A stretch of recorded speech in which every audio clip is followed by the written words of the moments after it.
Right?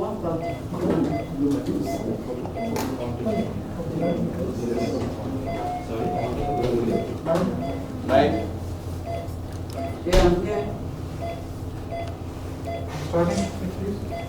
That was scale 332.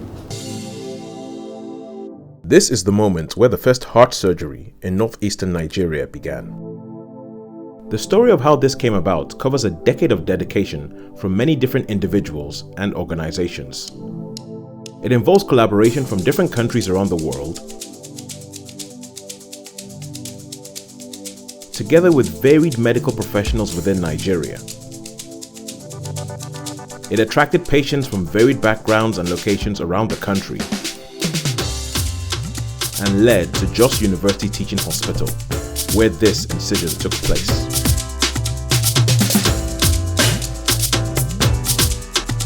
Let's find out about our historic first patient. I'm Mrs. Diden Henley. I'm from Delta State. I'm here with my child. Her name is Ayiri Treasure Diden. Ayiri, more commonly known as Treasure, has a patent ductus arteriosus, more commonly known as a PDA. A ductus arteriosus is a blood vessel in the heart, which is needed for development during a pregnancy. It usually closes within the first few hours of life, and in cases where it doesn't, it would be fixed before the child leaves the hospital, along modern medical guidelines. Treasure is now 9 years old.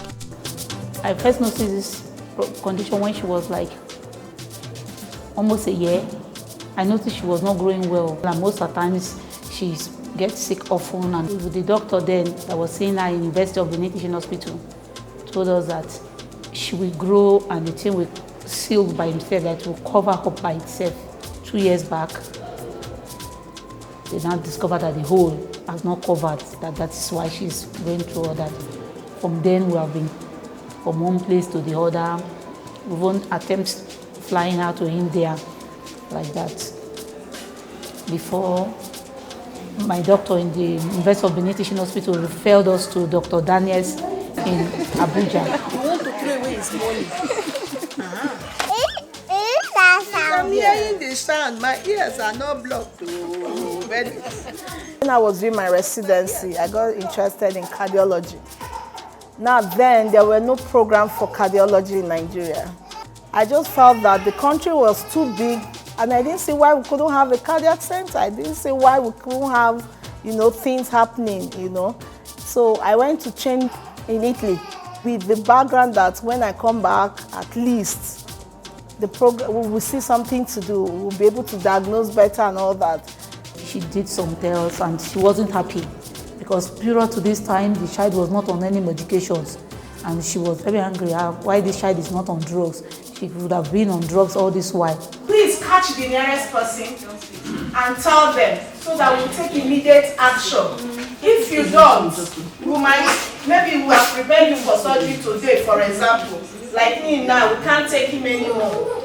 You understand? Maybe we have prepared you and something happens this morning and we haven't intervened. That might disqualify you for today. So please learn to talk. When I came back, the Hospital for Humanity said, oh, we want to come and help to do those things in Gariki Hospital.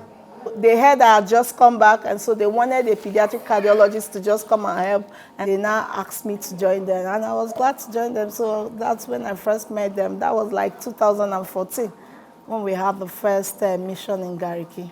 Hospitals for Humanity, who run the cardiac surgery program, was founded by Segun Ajayi, a doctor who has trained in the United States and in Britain. Around when I was 18 to 19 years old, I came to Nigeria, and I thought I was Superman, and I drank tap water. The tap water, and I got very ill. And I had what we call gastroenteritis, severe gastroenteritis. I was hospitalized. I was at one of the best hospitals supposedly in Nigeria, and it wasn't comparable to the worst hospital in the United States. And at that moment, I knew that Nigeria had a better story to tell. I knew that Nigeria had a better story to tell than what it was telling as it relates to medical care. So that was the seed, that was the genesis of how I can personally make a difference in the healthcare of Nigerians. So part of our plan, part of our strategic plan was to find 4 different hospitals by which we can partner with. We would take their staff, cultivate them into basically world-class heart specialists, whether it was the surgeon, the cardiologist, the anesthesiologist, the nurses, the perfusionists. We wanted to take that group of staff, work with them, get them trained and up to a certain level, and then make it happen at their hospital. In various teaching hospitals, various hospitals, you have doctors there. For example, they see a child that is not thriving, and they have a suspicion of there should be a cardiac lesion somewhere. So what they do is find centers where they have pediatric cardiologists and send such patients there. Once the program is running, the gist just go around, with the social media, people get to hear, and then some will have had the defect for long, and maybe for financial reasons, they couldn't go out. So once they hear there is a mission somewhere, they just want to come and be part of it. So they come down, and that's how, we just pull them. She told us that some persons from the hospital for humanity something will be coming. That's why she referred us to just here, and we came, and she got selected the surgery. Normally, for her age, she already knows that any form of surgery and operation is risky. So she knows the risk, and that is why she was apprehensive. Am I going in there? What is going to happen to me? What are going to do? They're going to cut me? All those kind of stuff. She has a lot of questions though, like what are they going to do? Where these persons, why don't they do somebody else first so that I can see the person they have done for? All this kind of stuff. She was telling me, say, why did I have to be the first? Why can't they just do for that person so that I will see what they do? And these people, have they done for other persons before? That kind of intelligent questions. She was just asking me. So when the team came around and everybody was like, am I really truly going through this? So that was why she was worried. Lift the leg. Lift the leg.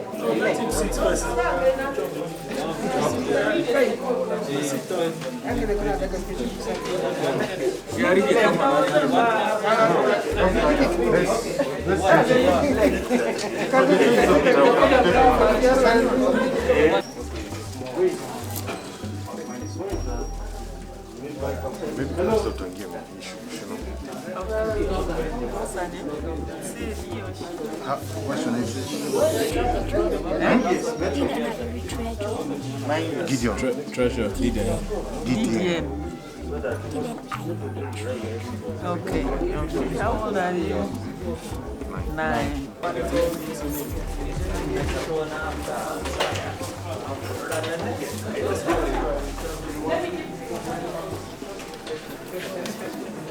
With this being the first cardiac surgery performed at the Jos University Teaching Hospital, there is understandably a lot of interest from the local medical staff.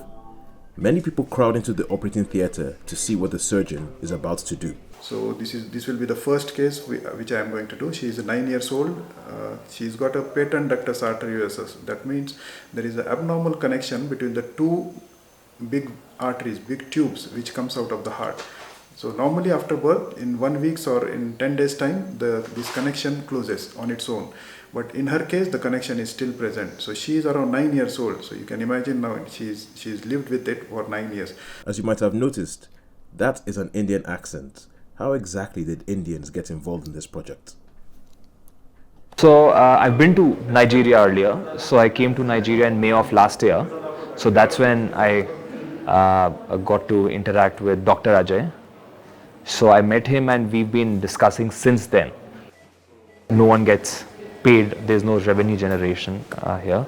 However, we do carry out surgeries free of cost, absolutely, at our hospital in India. So we wanted to take this a step further, where we are doing surgeries for charity, even overseas. So this is the first time where we are doing full-fledged cardiac surgeries, and there's no more complex surgeries than cardiac. And it gets tougher when it's pediatric cardiac. So this is the first time we are doing pediatric cardiac surgeries overseas. and that too for charity. And we are very happy to be part of this, and we are very happy to continue this process for time to come. There is a more blood going into the lungs, so the lungs are getting more flooded every time. So each beat, the heart is pumping more blood into her lungs, and then she gets repeated respiratory infections, and she become breathless, and she will not gain weight. This is the problem what she will face. So because of the lung pressure at this age, the surgery becomes more challenging. Most of the times we have to close these types of PDA in less than 3 months of age or maximum 6 months of age, so that the pulmonary hypertension doesn't develop. But in her case, the pulmonary hypertension is already developed, so that makes surgery and the post-op more challenging.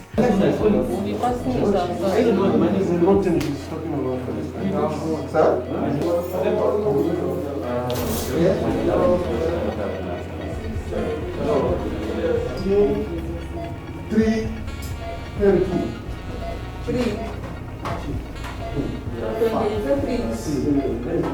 One.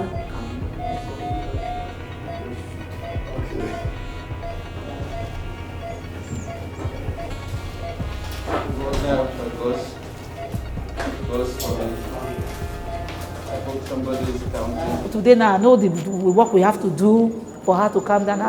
She said, this hospital that we're coming out, what are they going to use knife on me? I said, no, they just want to seal something through the knife. And now that she said, you are lying. I heard everybody saying operation and everything, and I know operation, they use knife and everything. So why are you saying they will not, they are saying operation and you say that they will not use knife? They will use knife, it's just that maybe you say my own is not serious. You can imagine that kind of intelligence. So that is pressure for you. While Treasure is in the operating theatre, the intensive care unit, or ICU, is prepared. This is where the patients will recover after the operation. There's a post-op care which is very important, specifically for the kids. So in post-op care, basically the child has to survive and the child has to do well a certain number of hours after the surgery. The ICU team, who all come from the United States, is made up of 8 nurses and a doctor. They bring expertise in looking after children who have had cardiac operations, much needed equipment not readily available in Jos, and work with a local team of nurses and doctors. I'm a pediatric intensive care unit nurse from San Antonio, Texas, and I'm here in Jos, Nigeria with Hospitals for Humanity to save lives. I've traveled with Hospitals for Humanity before and watched lives changed and hearts healed by the hands of surgeons and nurses, and so I came back as a nurse and brought some of my co-workers back from Texas with me. So when we first came in, the ICU was not ready. When I say not ready, it was basically under construction. A week before the program started, it was as if it was going to be an impossible task. There was so much confusion here. Even when you people arrived, we didn't want to bring you to ICU because of all the confusion around, all the things that there. Electricians were there, plumber was there, doctors there, nurses, everybody was doing one thing or the other. So we basically had to get an ICU, a full-scale cardiovascular pediatric ICU ready less than 24 hours. In reality, it took 2 days to get the ICU up and running. As the ICU is crucial to the survival of the patients, that was 2 days out of 7 allocated for surgery, where no surgeries could take place.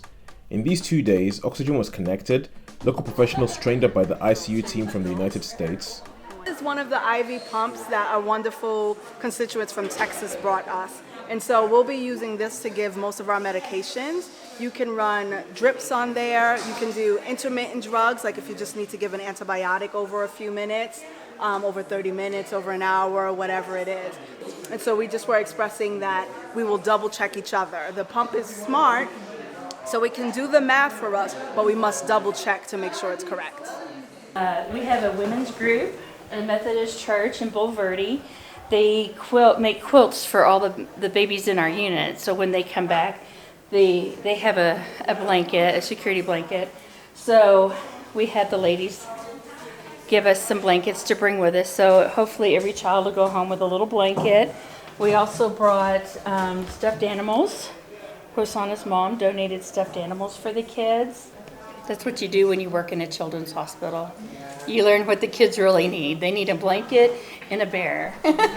And procedures of transporting patients from the operating theater to the ICU are verified. All right, I'm not the patient. That's what I said. Let's go. I'm demanding patients. It's okay. Doctors, my surgery is supposed to be done by 4 o'clock. Yes, And you're late. Yes. You guys, do we have enough of these? Yeah. Where's anesthesia? Do we have enough? Okay. All right. I'm intubated. Oh, you're really... Oh, yeah. You gotta check my airway. Let's go. We're simulating the transfer. And come here. The operating theater is a 3-minute walk from the ICU, but post-operation, there's a lot that could go wrong in this small distance.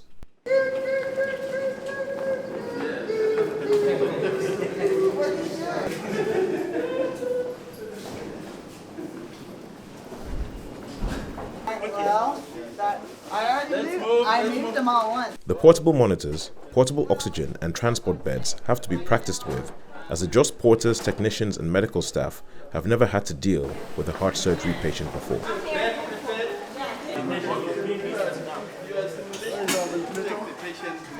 Except the patient's going to move herself.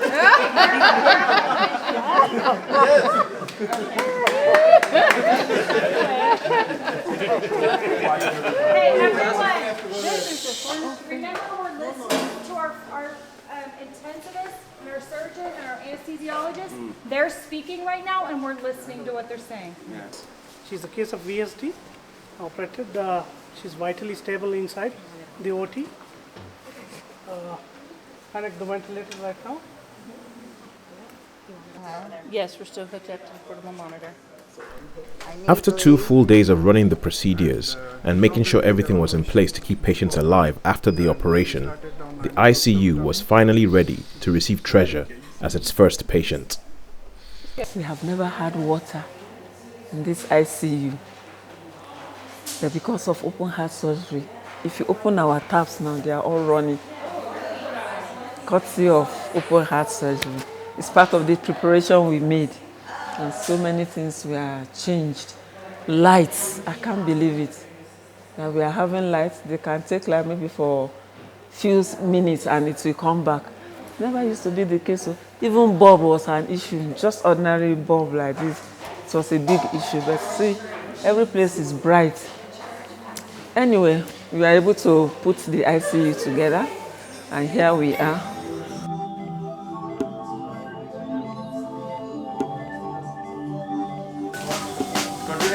There are so many things she on her own she wants to do that I'm depriving her of doing because of I know the situation. As a child, she doesn't understand the gravity of what she's having. So I have to be restraining her. Don't do this, don't do that, don't do that. Like she likes ballet dance. She dances ballet. But I will stop her. Don't go for training. Don't do this, don't do that. Most sports she wants to participate.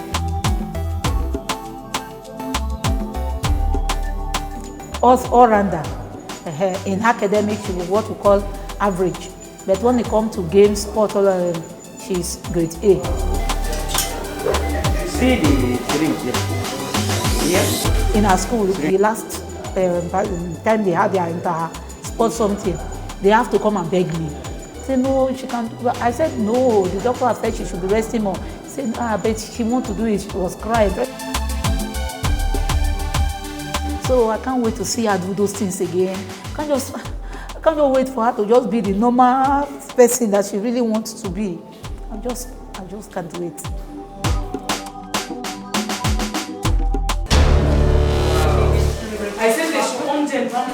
As is a common occurrence, in the middle of the operation, NEPA has taken lights.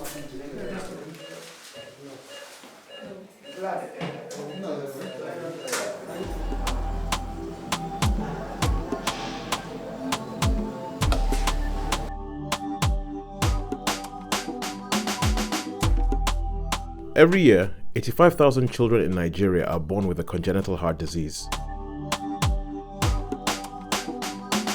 We call this program 1K1M Project because we are looking for 1 million Nigerians to donate 1,000 naira each. This money will enable us to provide 250 children a year with life-changing surgery. Please go to 1k1mproject.org to donate and join us as Nigerians trying to solve a Nigerian problem. We look forward to working with you. To be notified about further episodes, click the subscribe button. Please don't forget to click the bell symbol. Give us your feedback in the comments section and follow when new episodes will be released on Twitter.